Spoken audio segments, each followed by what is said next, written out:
Liverpool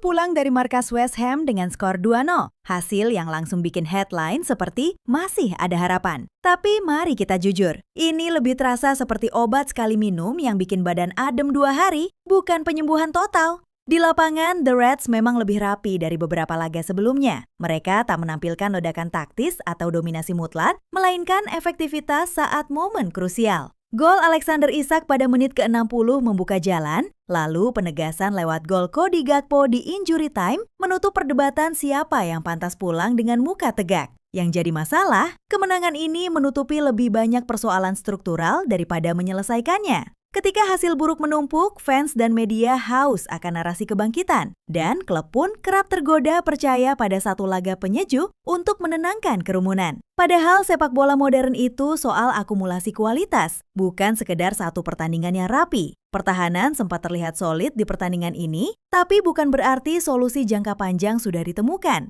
Lini tengah masih sering kehilangan intensitas, kreativitas masih bergantung pada momen individu, dan kecenderungan melakukan eksperimen transfer tanpa sinkronisasi strategi tetap mengintai. Jadi ya, 2 gol ini harus dirayakan. Tapi jangan dibuat tabungan untuk musim depan. Kalau manajemen mengira satu kemenangan tandang di markas klub London adalah tanda bahwa semuanya baik-baik saja, mereka sedang memilih untuk menutup mata atas masalah yang nyata, kestabilan permainan, kejelasan peran pemain, dan keharmonisan antara rencana transfer dengan kebutuhan taktis. Bingung? Wajar, sepak bola besar seringkali seperti sinetron. Episode bagus hari ini belum tentu tanda cerita dibangun dengan baik.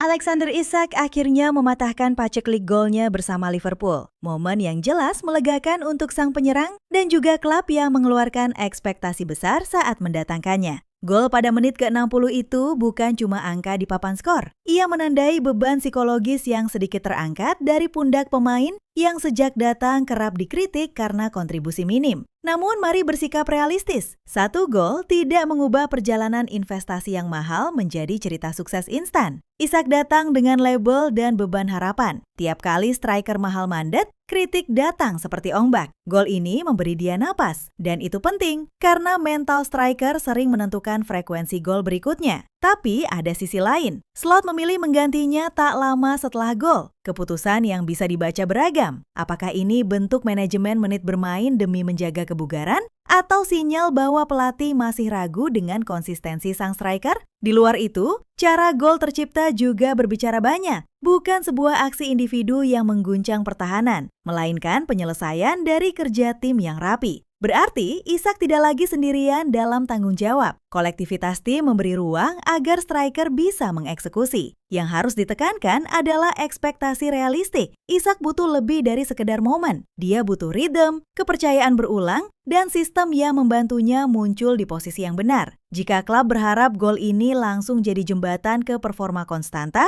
mereka salah paham tentang dinamika mental pemain. Jadi, selamat untuk Isak. Tapi jangan lupa, pesta kecil hari ini jangan dijadikan undangan untuk berpesta sepanjang musim.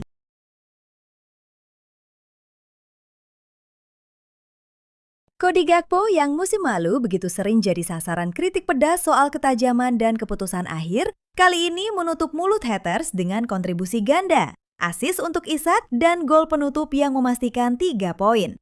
Penampilan semacam ini penting untuk membangun kredibilitas pemain yang sering dipertanyakan.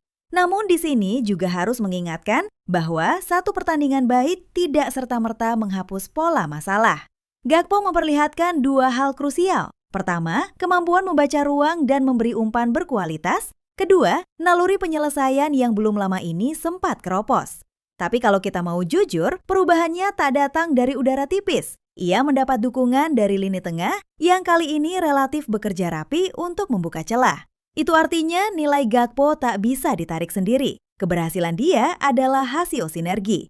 Kritik yang dulu menusuk mungkin mereda. Tapi sebagai supporter yang waras, kita mesti bertanya, bisakah Gakpo mempertahankan level ini saat lawan lebih rapat atau saat tekanan tak kunjung reda? Juga penting dicatat, ketika pemain seperti Gakpo tampil oke, refleks manajemen seringkali adalah menyamakan performa individu dengan solusi permanen. Padahal, solusi permanen mesti datang dari struktur, latihan pola serangan yang konsisten, rotasi yang masuk akal, dan dukungan psikologis di dalam tim. Jadi ya, tepuk tangan untuk Gakpo. Tapi jangan jadikan satu malam gemilang sebagai alasan untuk lupa bahwa musim panjang menuntut konsistensi, bukan kilatan sesaat.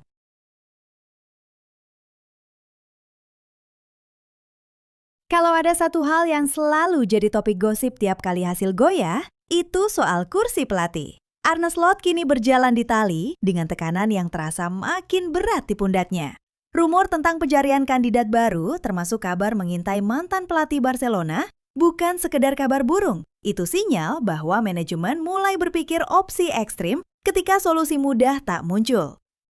Mengganti pelatih bukan solusi magis. Itu adalah langkah berisiko yang bisa memecah stabilitas lebih jauh.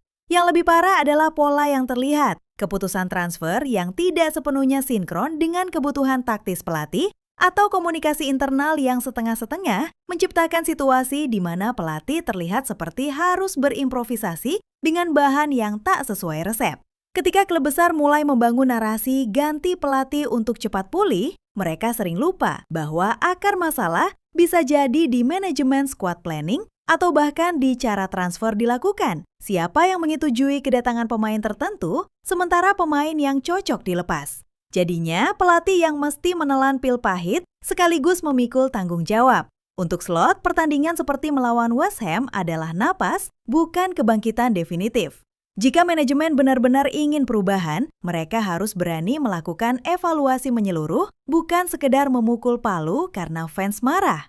Ingat, kepanikan mengganti pelatih karena 1 atau 2 hasil buruk sering diikuti oleh periode adaptasi yang panjang, ketidakpastian taktis, dan kerugian finansial. Jadi pertanyaan terakhir, apakah Liverpool akan memilih solusi jangka pendek yang memuaskan ego atau mengambil langkah berat demi perbaikan berkelanjutan? Pilihan itu akan menentukan apakah klub ini akan bangkit sebagai organisasi yang dewasa atau terus berputar di lingkaran keputusan impulsif.